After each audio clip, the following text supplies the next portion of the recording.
or developing new internet and computer technology. If I thought that there was any way that using, course is going to do in the race. Yeah. Okay. There. Just okay.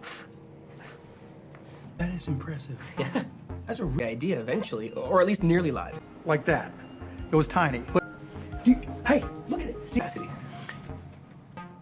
if you're interested in a creative part. The Microsoft browser is basically... I particularly felt... Microsoft is a competitor.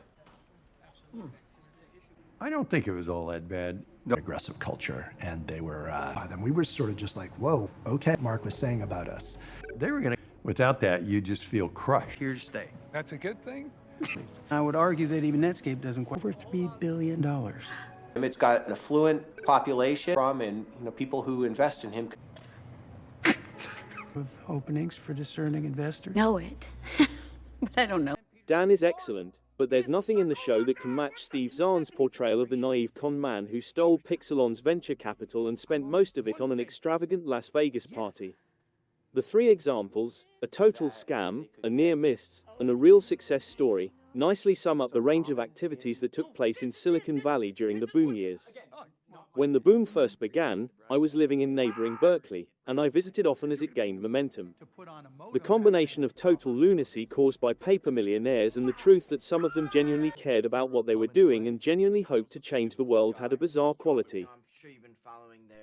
You went to present, and we're gonna be bigger. Imagine the other new Moms Who Bowl. You can play with your friends. It's an entire network.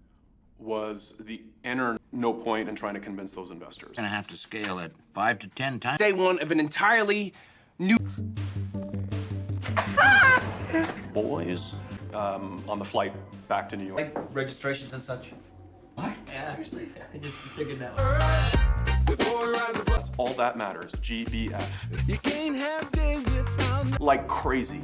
I mean, we just couldn't completely gross and... Had major potential. Buddy? Arrested? Sure, we're out of the woods, all right? Certainly not. Grow up. I tried to help you, billionaire octopus.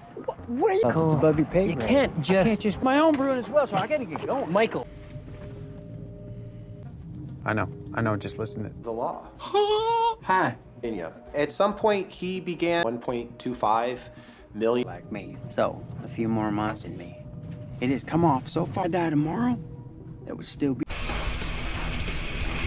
If the Netscape storyline depicts business conducted by experts and the Globe.com represents intelligent children being controlled by the system, then Fenner's storyline demonstrates the extent of insanity that individuals could get away with during the computer industry's golden age. Zahn plays Fen with ludicrous enthusiasm, a cartoon guy with a crazy yellow mop of hair and one of the least believable fat costumes ever worn. A large portion of his past is derived from his own unreliable false tales, such as getting stabbed while traveling to California or having a perfected accent that is difficult to place. The show accepts this and lets Zahn's outrageous decisions to resound with delight, all without the actual Fenner's involvement. One of the series' better executed turns would be spoiled if we got too deep into the Fen narrative, but Zahn's bizarre turn is definitely worth enjoying.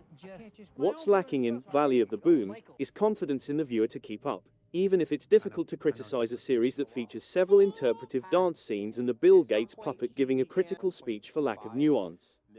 The documentary doesn't so much enhance the pre-written story as it intensifies its efforts to enlighten viewers. It will repeat facts and ignore the human cost of all these technical advancements in order to delight them.